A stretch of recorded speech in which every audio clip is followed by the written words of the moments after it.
Salve, salve família vascaína!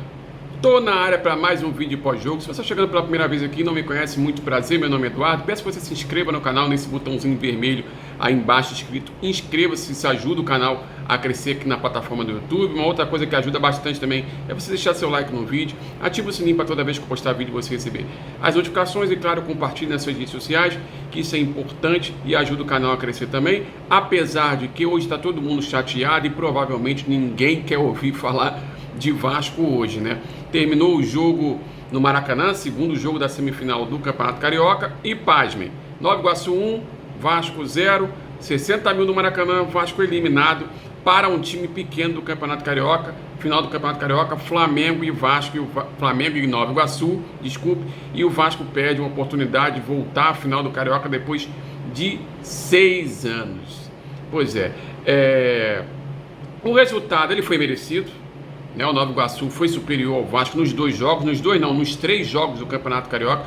O Nova Iguaçu foi superior ao Vasco, tem um time mais equilibrado, tem um time mais intenso do que o Vasco, tecnicamente inferior, mas é um time mais intenso, um time mais equilibrado, né? Vocês percebem claramente isso logo no início do jogo, no primeiro tempo, né? O Vasco passou uma semana só treinando. O Nova Iguaçu foi jogar contra o Internacional em Brasília, né? A reclamação do treinador foi no sentido de que, a justificativa para a péssima performance na primeira partida foi que o time estava desgastado, né, fisicamente, teve uma semana para recuperar esse time fisicamente e apresentou o mesmo futebol que vinha apresentando, o que deixa claro, né, que o problema não é o desgaste, né, não é o desgaste físico do time, né. O Vasco, desde o primeiro minuto do primeiro tempo, a postura do Vasco já demonstrava que não era aquela postura de que um time grande tem que ter perante um pequeno para reverter um resultado numa semifinal, né? Um time marcando, precisando da vitória, né? Marcando em bloco intermediário e bloco baixo, né? Em nenhum momento o Vasco adiantou as suas linhas para pressionar a saída de bola do Nova Iguaçu, para forçar o Nova Iguaçu a dar chutão, para recuperar essa primeira bola, fazer o time do Nova Iguaçu correr sem a bola. O sol estava muito forte, o calor estava muito forte, então a tendência era cansar mais ainda, né? Então o Vasco em nenhum momento demonstrou essa intensidade, né? Pelo contrário, deixou o Nova Iguaçu jogar, que é uma característica intrínseca desse time do Vasco, desde o ano passado. Para quem acompanha a gente aqui há muito tempo, sabe que a gente vem falando isso, que esse time do Vasco tem um problema crônico, de baixo poder de marcação, os jogadores marcam a distância, não fecha a linha de passe, não pressiona o homem da bola, não pressiona a opção de passe, né? Isso vem desde o Campeonato Carioca lá do ano passado. Se lembra quando o meio campo era Andrei Santos, Jair e Rodrigo? Vem lá do ano passado isso, a gente avisando, passou 2023 todo avisando, o Vasco sofreu, saiu do rebaixamento no último jogo, aos 40 do segundo tempo do último jogo, saiu do rebaixamento, sofreu o ano todo, né? E a esperança que a gente tinha, né, para 2024 é que com contratações pontuais de qualidade comprovada, né, o time fosse apresentar uma performance superior. Não foi o caso, né? O Vasco de novo fez uma janela onde gastou mais de 100 milhões de reais, né? Trouxe peças duvidosas, e aí a gente precisa responsabilizar todos, né? Todos os envolvidos nesse processo aí, né? O Vasco entra com uma escalação hoje também duvidosa, né? Não vi justificativa para a saída do Paulo Henrique, apesar que eu não acho ele essa sumidade toda, né? Mas pela característica que ele tem intrínseca dele de velocidade, né? De dar mais profundidade às jogadas, de fazer ultrapassagem em velocidade para o momento que o Vasco estava hoje, né? Precisando da vitória, né? Seria importante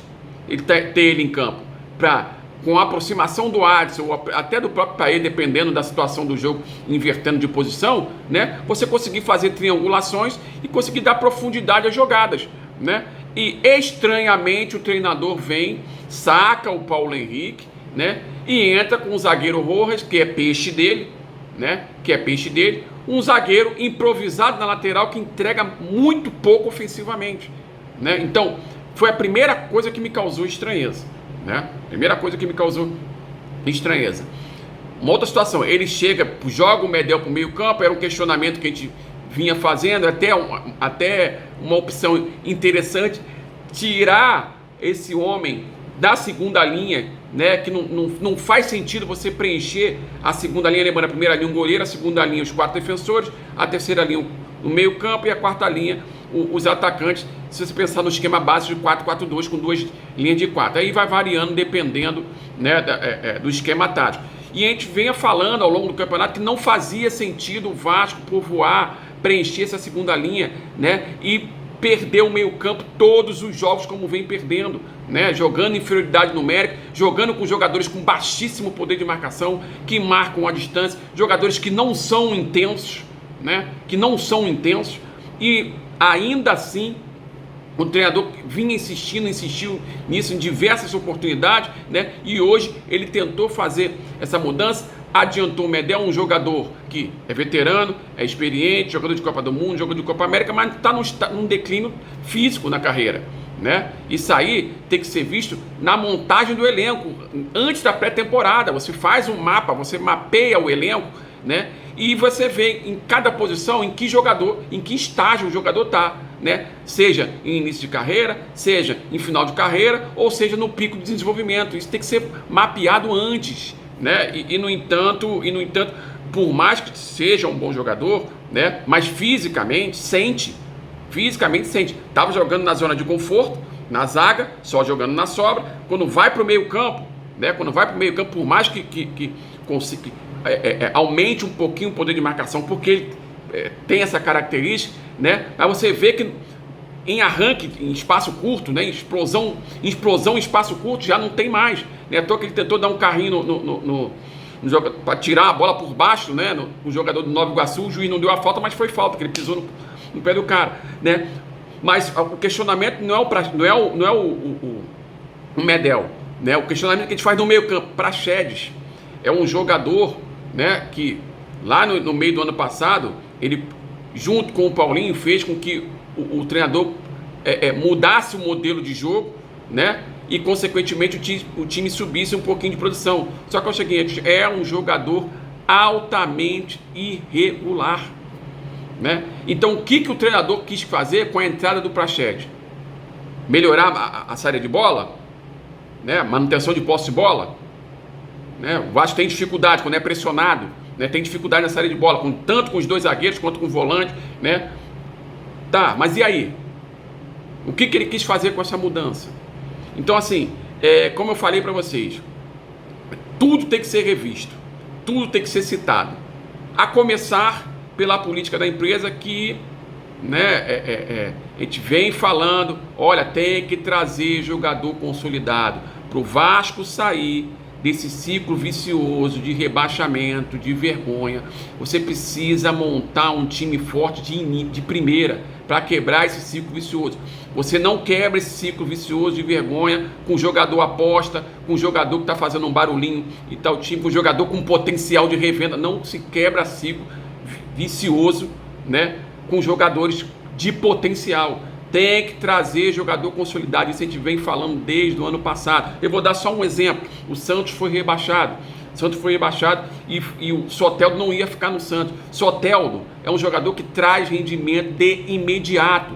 Então, ao invés de você pensar em Cleiton, pensar em David, pensar em Adson, você faz um esforço e traz o Soteldo, não pensando em potencial de revenda, pensando num ganho técnico, para justamente você ter um acréscimo de rendimento e tirar o time desse ciclo vicioso. Eu dei apenas um exemplo, tá, do Soteldo, que é um jogador que entrega rendimento de imediato, mas você pode pensar em Cebolinha do Flamengo, pode pensar em Rafael Veiga do Palmeiras, jogador desse naipe que eu estou falando.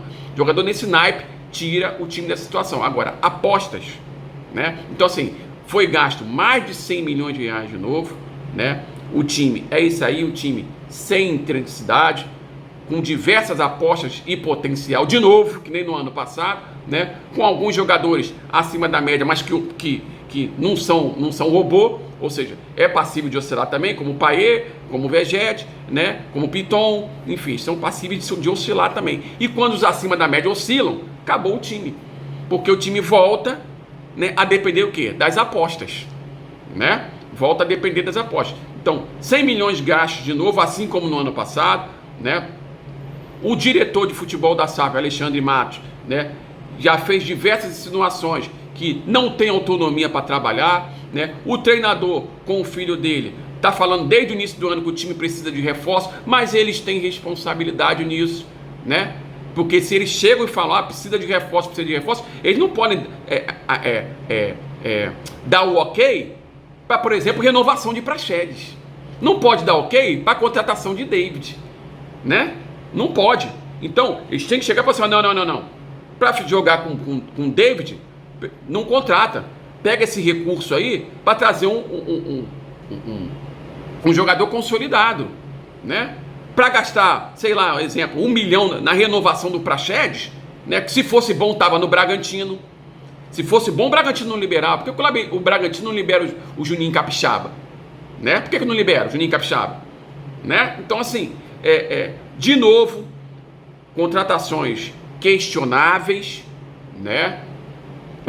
Treinador tem a sua responsabilidade, o diretor de futebol da SAF tem a sua responsabilidade e a empresa tem a sua responsabilidade. Termina o Campeonato Carioca para o Vasco, Vasco vai para a Copa do Brasil e para o Campeonato Brasileiro com um time não confiável, um time não regular, um time sem intensidade. E aí, por mais que você tenha bons jogadores, né? Por mais que você tenha bons jogadores, time sem intensidade e time regular não é competitivo. E time não competitivo no Campeonato Brasileiro briga para não cair.